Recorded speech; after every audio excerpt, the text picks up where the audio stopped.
kalau di kota Jakarta hujan, anginnya kencang banget ya. Tapi mudah-mudahan kita semua dalam keadaan sehat. Saya Kak Rose yang menemani Anda di acara Rumpi No Secret Map.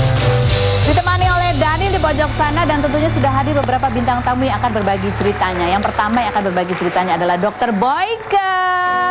Hai dok. Apa kabar? Dr. Boyke akan bercerita banyak hal. Salah satunya dokter ini kemarin baru dirayakan ya ulang tahun pernikahannya. Iya, 40 tahun. Tapi yang bikin tuh bukan saya aja nggak tahu acaranya. Anak-anak, mantu, cucu. Oh, sama kita akan menguak asal muasal bagaimana ceritanya Dr. Boyke ini bisa menjadi dokter spesial. Apa dok istilahnya seksolog? Ginekolog konsultan seks. Oh itu. Ternyata ada cerita awalnya. Tapi nanti ya kita kepojokan dulu untuk membahas yang sedang ramai diperbincangkan, menuai banyak komentar publik, baik itu untuk hal-hal yang datang dari dunia nyata maupun dari dunia maya. Kita beritanya ada dua nih, dari dunia nyata dan dari dunia maya. Dari dunia nyata seperti janjinya kemarin-kemarin dari pemberitaan bahwa hari ini adalah sidang perdana gugatan perceraian Ibu Atalia terhadap Bapak RK. Ya, nah ini agendanya masih agenda mediasi, tapi tidak dihadiri oleh kedua belah pihak. Cuman kita dapat nih salah satu wawancara dari kuasa hukumnya Pak RK ketika ditanya dalam gugatannya Bu Atalia apakah ada nih salah satu disebut penyebabnya adalah karena hadirnya siapa? LM. Nah, apa jawabannya? Kita terus habis gitu yang juga menarik nih ya, di kapan sih dia? Si Lisa Mariana itu kan kemarin pada saat itu juga ditanya wartawan kan, komentar dia ke Bu Atalia tuh dia bilang Bu Atalia berhak bahagia katanya dia gitu. Nah terus kalau di sosial media ya Lisa Mariana itu memposting, jadi ternyata dia nge-DM Bu Atalia ya, nih diposting ya sama dia. Ini DM Lisa Mariana. Dear Ibu Atalia, semoga Ibu berkenan membalas DM Lisa. Peluk jauh dari Lisa ya Bu. Ini DM-nya bunyinya adalah, Ibu semoga sehat selalu ya Bu. Peluk jauh dari Lisa. Ibu, Lisa minta maaf yang sedalam-dalamnya jika pernah melukai hati Ibu ya. Ibu bahagia selalu Ibu, katanya gitu.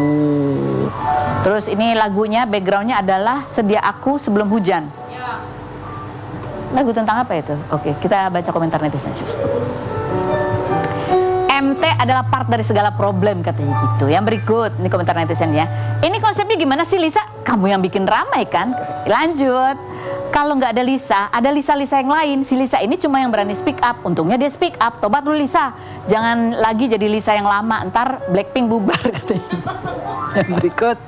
Kayaknya Bu Cinta nggak mau dipeluk sama kamu Mbak katanya gitu. Oke, nah ini kan dari dunia nyata dan dunia maya. Satu lagi dari dunia maya ini adalah ini masih kelanjutan kisah cinta Ari Lasso dan Dirly ya. Kalau kemarin kan Dirly yang hapus-hapus foto dan yang unfollow Ari Lasso dan yang bilang no turning back gitu. Kali ini ya terus habis gitu kan mereka sempat kayak rujuk tuh. Ya kayak cinta mengalahkan segalanya. Bukan cinta mengalahkan. Apa sih? Cinta? Apa sih? Tagline mereka tuh istimewa karena kamu istimewa gitu. Terus habis gitu kayaknya mereka juga sempet tuh early dinner, Christmas early dinner tuh ada postingannya. Ini masih rame-rame gitu dan sama anak-anak mereka. Tapi semalam apa tadi? Semalam Ari Lasso posting gantian kayaknya. Ari Lasso yang menghapus foto-foto di feednya, foto-foto yang ada Dirly-nya, dan dia juga yang mengunfollow Dirly. Jadi kalau kita lihat Ari Lasso unfollow Dirly, sementara Dirly masih follow Ari Lasso. Gitu nggak sih? Iya gitu. Oke, coba kita baca caption panjangnya Ari Lasso. Ini menarik sih kalimatnya dia ya. Bunyinya adalah postingan ini sangat akan mengundang tertawaan katanya gitu. Dan hanya untuk 24 jam. Ya, tapi udah di capture netizen. Untuk sekian kalinya kamu hapus postingan dari pertama di Bali, foto-foto konser yang lenyap karena entah apa, sampai birthday apel surprise itu maksudnya yang dikasih bunga itu ya. And masalah ada no turning back. Saya akui saya yang chat pertama katanya. Adek tuh si itu ya, si cewek yang dia DM itu ya, dia bilang. And masalah adek no turning back. Saya akui saya yang chat pertama. Terus dia bilang gini, meski kayaknya salah orang. Gimana sih? Jadi kan kata Mbak Ade itu kemarin kan Mas itu yang DM duluan. Tapi kalau kata Ari Lasso, iya dia DM tapi kayaknya salah orang gitu.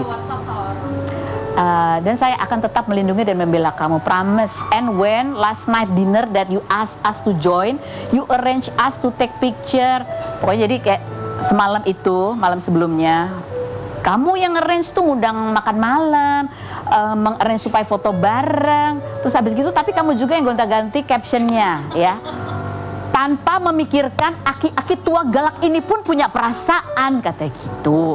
Banyak postingan yang aku bilang nggak usah post, klarifikasi aku ini orang baik, sangat sayang anak-anak dan lainnya, akhirnya kamu hapus juga. Itu yang Dirli kemarin itu klarifikasi juga ya. Ketahuilah tujuan main IG-mu sebelum tahu tujuan hidupmu. Buat saya ini norak, katanya dengan caps lock ya. Buat anak-anak kita mungkin kita jadi bahan tertawaan atau malah malu, I don't know. Jadi kayak Ari Lasso ini udah mulai kayak nggak nyaman gitu ya melihat kayak Dirli tuh posting, tar ganti caption, tar dihapus-hapus apa segala macam. Karena menurut Ari Lasso dia itu mau balik aja lah ke dunia nyanyi-menyanyi di mana banyak orang itu yang emang suka dengan karyanya dan tanpa haters. Karena kalau suka orangnya kata dia ya nggak mungkin juga sih kan wis tuwek katanya gitu. Terus ada lagi yang menarik juga, dia bilang dia kondisinya saat ini lagi nggak enak mentally and juga physically karena lower back pain-nya kembali kambuh. Gitu dia bilang.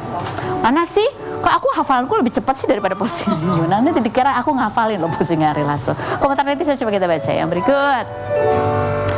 Om Ari lagi galau gara-gara cewek. Terus dibalas sama Ari Lasso, I never galau. I am a very simple man but bad in loving. Oh, ini bisa jadi judul lagu yang berikut.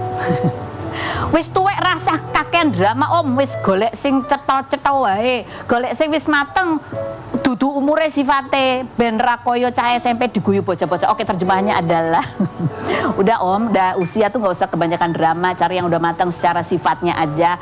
Jadi nggak kayak anak SMP gitu, nanti takut diketawain sama anak-anak. Terus dia bilang, Ari Lasso jawab, yes, aku bingung dengan drama Kumbara ini kayak gitu. Oh, nanti kita bahas sama dokter Boyke ya. Kita dulu profil dokter Boyke berikut ini. Kita ngobrol sama dokter Boyke. Dok. Iya. Kan udah 40 tahun nikah Iya. nih dok. Sama istri masih suka ngambek-ngambekan gitu nggak sih? Follow, unfollow, WhatsApp di blok gitu. Enggak lah, karena kita ini kan bukan generasi, udah generasi tua yang udah nggak zaman lah begitu ya. Kalau dia marah peluk aja gitu. Kalau dia marah peluk aja. Peluk aja, kenapa sih kamu marah? Gitu aja, gitu ya aja. kan. Terus malu kan sama anak-anak. Jadi dia pasti seneng gitu. Oh, siapa yang paling sering ngambek, dokter apa istri? Dua-duanya pada umumnya kita dua jarang, tapi sebenarnya sih aku suka rada-rada suka, dari dulu suka rada istilahnya ngambek dikit tuh suka gitu loh. Tapi buat dia santai-santai aja gitu. Misalnya dia ngambek misalnya misalnya aku nggak ingetin jamnya dia, misalnya mesti sholat misalnya kan, kenapa sih papa nggak bangunin aku? Aku tuh kasihan sama kamu karena kamu tuh tidurnya baru malam, makanya aku nggak bangunin kamu. Tapi dia tuh ya tapi kan mbak itu kan sholat, dia bilang gitu. Contohnya begitu. Jadi berantemnya kecil-kecil aja ya, gitu kecil-kecil ya. gitu loh. Ini ada videonya nih, jadi kan dirayakan ya anak-anak yang bikin acaranya. Kita lihat yang berikut ini. Captionnya coba kita baca, bunyinya captionnya adalah, yuk captionnya. Perkawinan bukan tentang siapa yang benar, tapi tentang siapa yang mau mempertahankan dan tumbuh bersama dalam cinta tak bersyarat. Tak perlu saling berisik karena ia tumbuh dalam ketenangan yang mempesona. Masya Allah, 40 tahun ya. 40 tahun years of marriage. Dok, aku nanya nih ya, kan udah 40 tahun. Pernah di titik bosen gitu nggak sih? Udah nggak sih? Ya kan kayak udah biasa ya. Tapi kita nggak bosan karena mungkin kita sering memperbarkai, misalnya kalau dia lagi bos sama aku misalnya, yuk kita jalan yuk kemana aja mah, kadang-kadang cuma naik LRT kita cari makan. Jadi kalau kita udah melihat ada sesuatu yang membosankan gitu ya, kita sudah berusaha dua-duanya tuh untuk mencari pemecahan, nyari anggrek yuk mah yuk, aku pengen punya anggrek yang begini-begini, ya udah aku anter, dia pasti begitu gitu loh. Tapi yang namanya bosan tuh bukan ini, mungkin karena kita tinggal berdua ya. Saya tuh sudah memastikan kan anak-anak udah semuanya udah berkeluarga.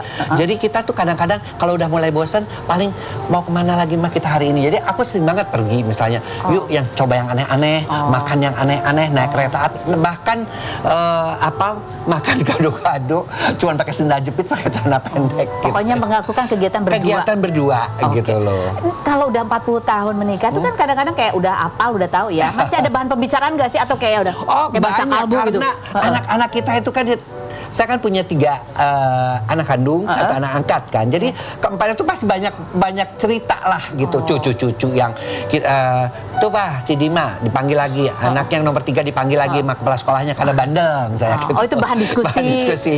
Nah mungkin anak-anak kita cucu-cucu si Dimanya terlalu ini kalimat terlalu banyak kegiatan, jadi sempet nggak sampai anak-anaknya itu dipanggil ke sekolah tuh 3 kali, gitu kan misalnya ngasih tahu, nanti kita yang ngasih tahu gitu loh, Dim, kenapa anak kamu tuh sampai begitu. Jadi buat anak-anak nggak apa-apa lah ya, bikin repot orang tuanya, karena itu biar orang tuanya tuh ada bahan pembicaraan juga. Dan dia itu kan kayak kemarin ke Bali, kadang-kadang anak-anak tuh dititipin aja di kita, Pak kita mau seneng-seneng ya. Papa kalau kita mah seneng dititipin cucu-cucu ya, biarpun saya pakai syarat tolong ya, titip suster 1 atau pembantu 1, enak aja kamu udah diurusin dari mulai kecil. Betul. Gitu. Sekarang saya boleh seneng kan ada anak-anak, meskipun kita tahu lah semua berantakan tapi udah seneng lah ya kan, itu hiburan gitu. Ada nggak sih nih 40 tahun? Ada nggak sih kata-kata tuh yang mungkin masih menyakitin gitu, dan itu masih belum terungkap dan masih tersimpan menjadi dendam lama gitu? Nggak, karena buat aku tuh semua aku ungkapin. Contoh, dulu masih zaman TPI itu ada nama-nama perlombaan dangdut mania. Nah, istri tuh nggak suka dengan aku ikut di acara itu. Karena apa? Dia bukan nggak suka dangdutnya, tapi dengan penari latarnya yang dulu kan belum ada KPI, yang cuma pakai kemben kelihatan kemana-mana. Papa tuh nggak pantas, papa tuh dokter gitu ya. Jadi dia, jadi sampai aku, kenapa dia nggak mau nganterin? Kenapa dia nggak mau nonton? Terus dia tuh kayaknya di rumah juga pulang kan biasanya dia bilang, Pak udah makan belum? Dia diemin aja gitu loh. Oh marahnya gitu ya, silent treatment ya? Silent treatment.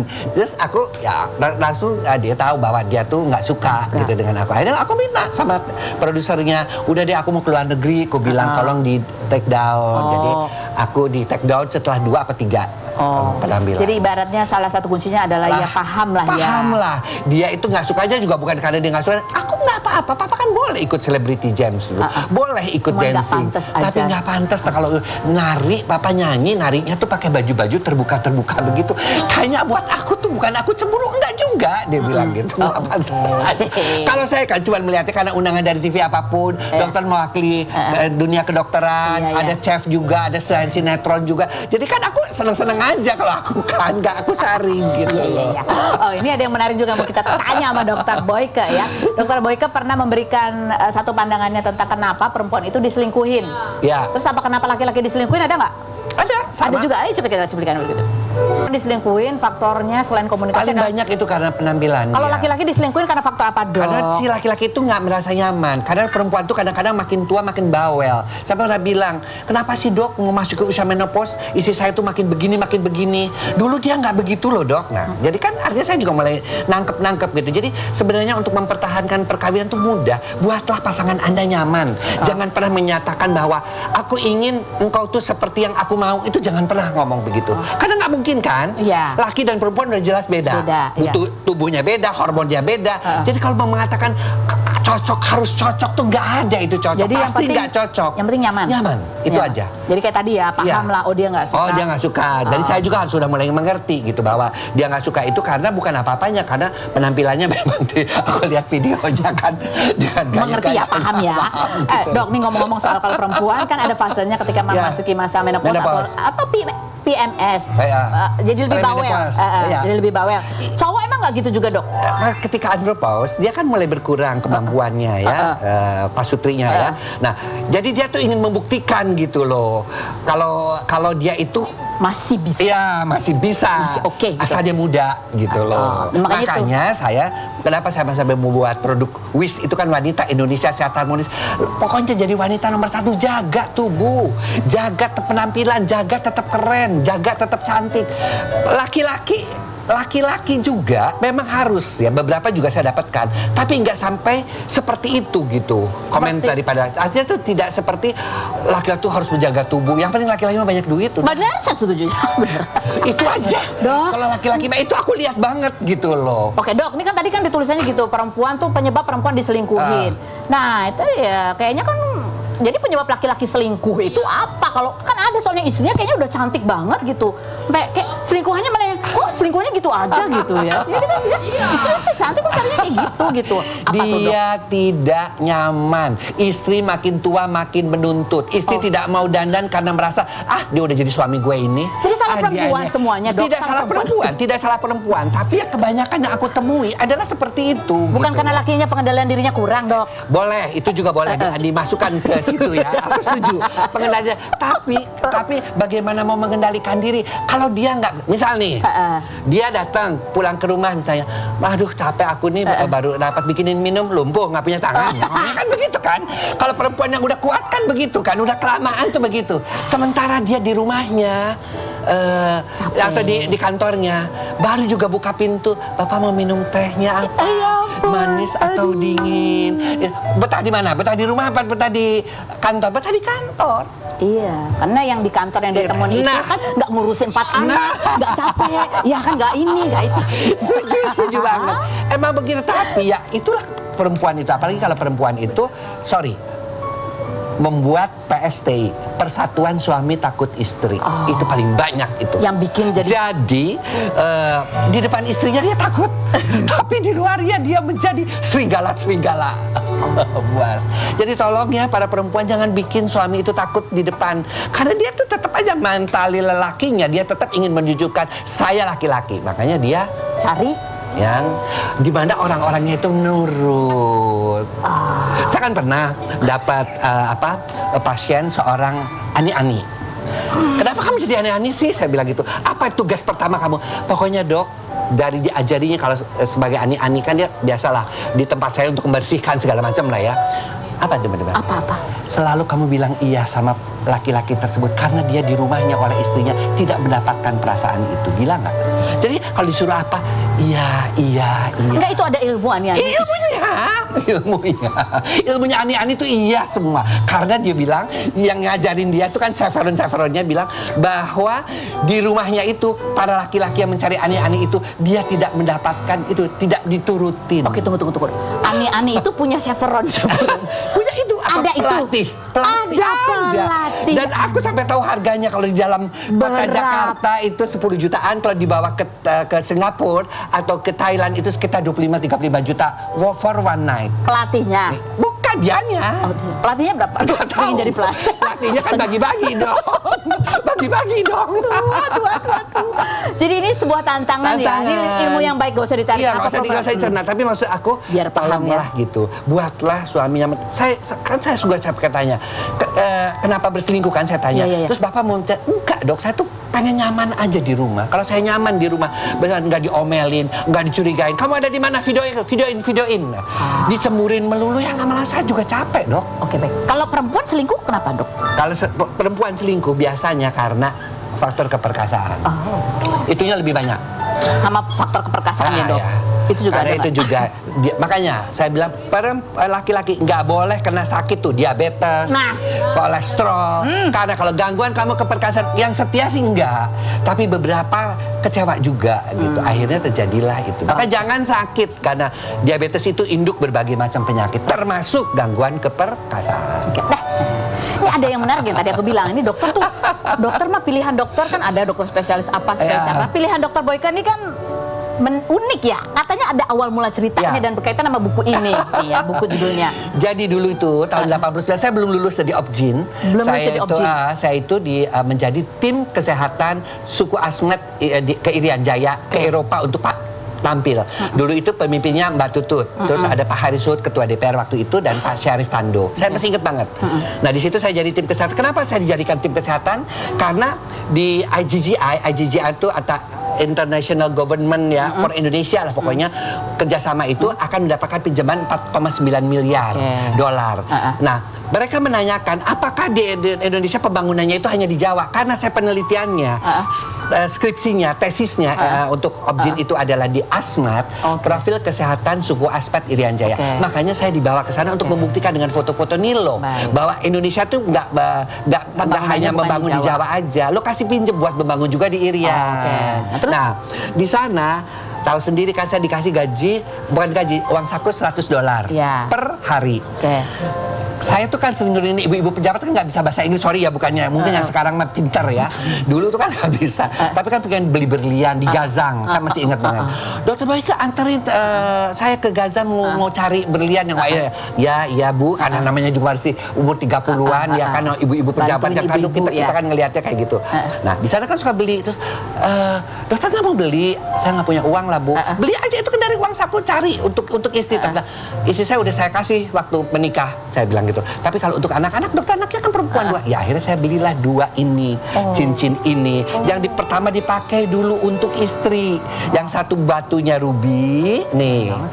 Ya, untuk anakku yang pertama karena umurnya masih 3 tahun. Yang satu batunya adalah blue sapphire. Blue sapphire, ini blue sapphire, ini ruby. Itu 2. Nah, cerita itu tentang cincin. Lalu? Itu pun uangnya sampai minjem sama Amelia Yani. Amelia Yani itu anaknya Pak Yani. Oh iya. Iya ikut sama rombongan sama aku tuh. Terus yang kedua, aku senang beli buku. Pertama kali aku pengen lihat toko buku karena di Indonesia kan susah. Adalah toko buku Amsterdam di Tropen namanya. Dan dapatlah buku ini. Inilah yang membuat saya pemirsa ingin menjadi seorang seksolog, seorang konsultan seks. Karena dia kok bagus banget ini buku gitu. Jurusan itu juga belum ada di Indonesia kan zaman-zaman dulu juga. Makanya saya dengan buku ini tuh bukunya tahun 85 terbitnya, 89 saya beli. Ini sampai udah kuning. Saya pelajari semua. Jadi itu semua tentang masalah-masalah sex and human loving itu ada semuanya di sini. Master and Johnson. Dia penulis, dia dari Institut Master and Johnson. Wah, menarik sekali. Nanti kita masih ada tanya-tanya lagi sama dokter ya, Dok.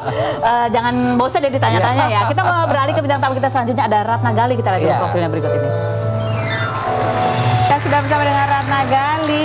Apa kabar, Bu? Alhamdulillah, Kak. Ini yang mau kita tanya pertama kali adalah pada tanggal 7 kemarin ya. Kamu dan suami sempat juga langsung berkunjung ke Tamiang, Aceh. Iya, betul. Ya. Ada videonya?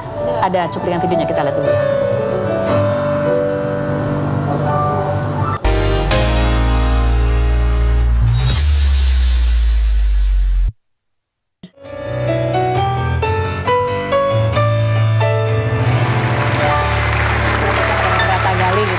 Ceritanya ya.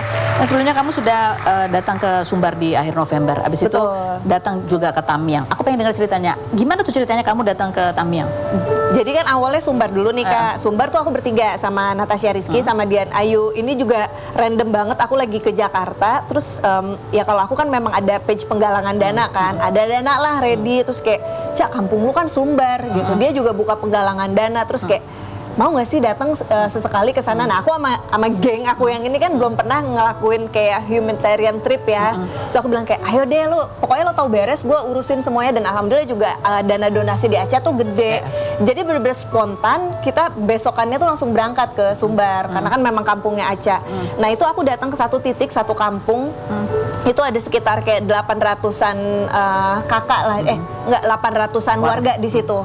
Warga ya, bukan kakak. Nah itu aja aku ngeliatnya udah kayak subhanallah, ini gimana ya, masih banyak orang yang hilang di situ Kak. Nah di kampung titik yang perkampungan warga yang aku berdiri aja nih di foto ini, itu mereka lagi nyari sekitar 6 warga. Nah itu tuh aku bingungnya karena aku berdiri di atas lumpur kan, itu pun harus dikasih tahu kayak, Kak ini tuh tempat kalian berdiri tadinya jalan raya loh.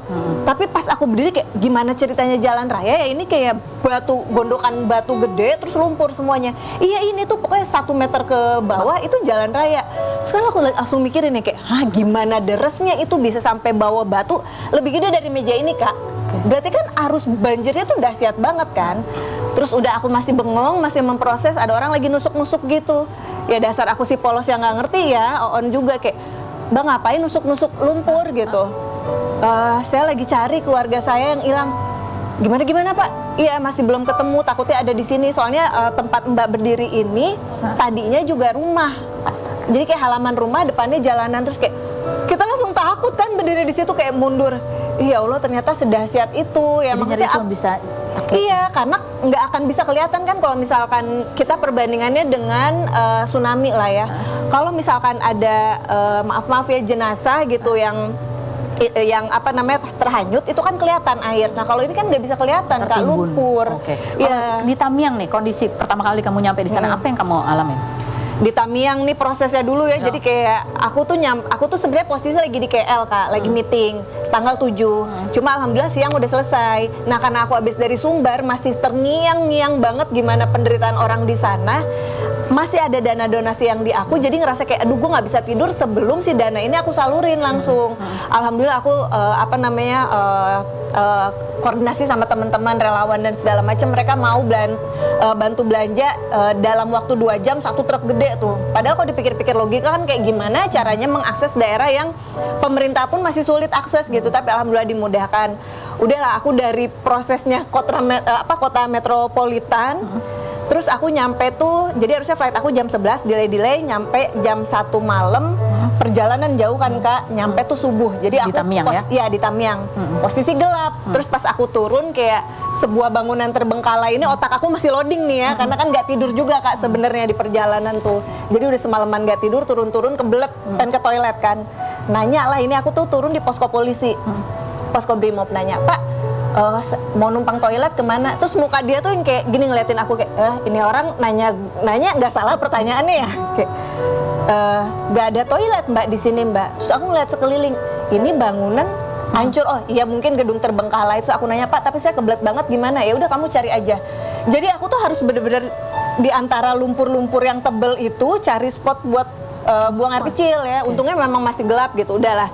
Pas begitu terang nih matahari terbit, aku lihat sekeliling baru kayak, hah? Ini pemandangan yang aku ngeliat tuh mikirnya ini hanya viral di sosial media karena kan sempat ada narasi enggak itu cuma serem di sosmed gitu. Pas aku ngeliat kayak Oke, ini otak aku belum bisa memproses. Orang-orang sudah mulai keluar, udah mulai keluar. Terus aku bilang, ini relawan yang nganter kita tuh bilang, Teh mau aku aja keliling kotanya nggak?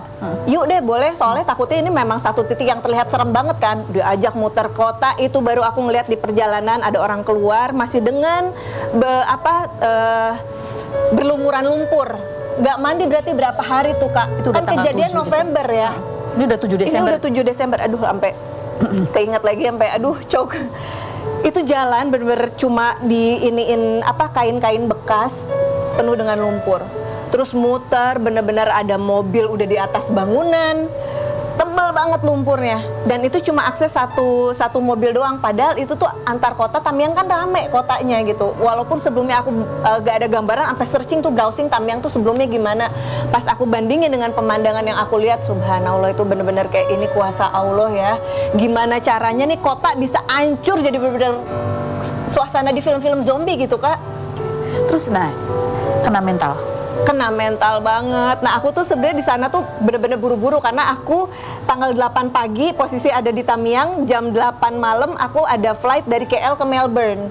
Ada kerjaan kan, jadi kayak buru-buru. Aku yang penting nyalurin donasi, udahlah balik ke KL terus terbang ke Melbourne, nyampe nih nggak tidur 2 hari dong Kak.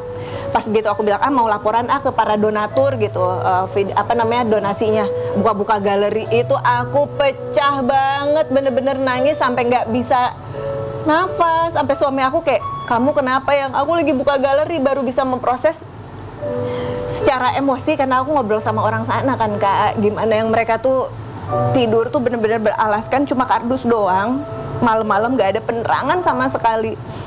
Terus kalau hujan udah posisi mereka tebel sama lumpur, kena lagi hujan. Berhari-hari kayak gitu sampai aku ngeliat kakinya tuh udah mulai kayak mau bolong-bolong gitu karena ya faktor hygiene mereka juga kan Kak. Itu aku berkali-kali turun jadi relawan kemanusiaan, tapi baru kali ini aku bener-bener sampai kena mental berhari-hari sih. Subhanallah. Ya, kita nanti ngobrol lagi ya. Berikut ada bintang tamu kita selanjutnya, ada Namira Anjani. Kita lihat dulu profilnya berikut ini. Namira Anjani, penyanyi kelahiran 1999 yang merupakan anak Alia Rohali dari pernikahan pertamanya dengan Eri Surya ini 10 September kemarin menjalani wisuda S2 Hukum di University College London. Pelantun lagu Tak Ada Salahnya yang dikenalkan olahraga lari sejak SMA oleh sang mama ini 2 November kemarin meraih gelar pelari perempuan termuda dari Indonesia yang berhasil menjadi six-star finisher di acara World Major Marathon atau WWM setelah finish di New York Marathon 2025 yang menjadi titik akhir dari serangkaian 6 kompetisi maraton dunia yang dijalani sejak 2022. Saat Alia Rohali berulang tahun ke-48 pada 1 Desember kemarin, istri dari Auditya Faiz Putra ini mengunggah kompilasi foto kesamaan dengan sang mama, di mana telah menyelesaikan S1 dan S2 hukum serta meraih 6-star finisher. Seperti apa perjuangan Namira Ajani yang pernah mengalami eating disorder hingga menjadi pelari maraton? Saksikan kisah selengkapnya hanya di Rumpi No Secret.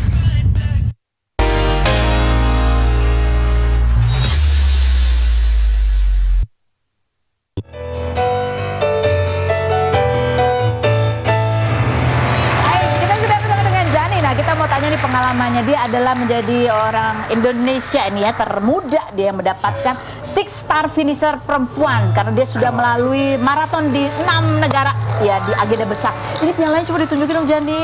Tada! Tada! Ini lucu banget. Dan ini sudah target kamu dari 3 tahun yang lalu ya? Iya, dari 2022. 2022. Ini kan kalau setiap kali ini itu kan ada yang lotre nih. Iya. Ya lotre kan. Kamu semuanya nih lotre kan ada jalur lotre katanya sama jalur charity. Alhamdulillah, tapi aku termasuk yang cukup hoki karena dari 6 aku 3 dapat lotre. 3 dapat lotre. 3 lainnya? 3 lainnya ada yang sama travel, ada yang charity juga. Oh, ada yang charity juga. Oh, gitu. Nah, terus habis gitu ya. Ini kan kamu ada videonya nih. Dan kamu tuh di situ pas lagi disemangatin tuh ikut semangat. Betul. Pas nanjak nggak ada yang nyemangatin sedih. Siapa aja yang ikut? Itu terakhir di New York ya. Siapa aja yang ikut? Jadi di sana kebetulan banyak sih pelari Indonesia yang ikut lari juga. Jadi dari sana juga udah dapet support yang oke banget. Terus mama juga ikut, cheering juga. Jadi ya itulah yang membuat aku akhirnya semangat untuk berlari, untuk PB gitu. Di terakhir ya soalnya 6 gitu iya, ya. terus di terakhir juga. Terus pas kamu dikalungin medali kan kamu nangis tuh. Kenapa sih? Enggak, jadi aku tuh sebenarnya orangnya kulkas banget parah. Cuman yang nggak tahu ya mungkin karena perjuangan untuk bisa finish maraton itu juga berat dan prosesnya panjang banget. Apalagi ini kan ke-6, jadi istilahnya udah kayak terakhir nih, apa namanya, journey terakhir aku nih di 6-star ini. Jadi ya overwhelmed with emotion. Apa yang paling menantang dari perjalanan menuju ke situ tuh apa? Latihannya. Latihannya karena untuk latihan maraton tuh berat banget menurut aku. Terus habis itu aku juga harus membatasi diri, kadang pergi-pergi sama teman karena kan bangunnya harus pagi banget buat latihan. Pokoknya banyaklah hal yang dikorbankan gitu untuk lari maraton. Mana pengantin baru lagi. Betul. Jadi apa yang kamu korbanin tuh dari kepengantinan barumu itu?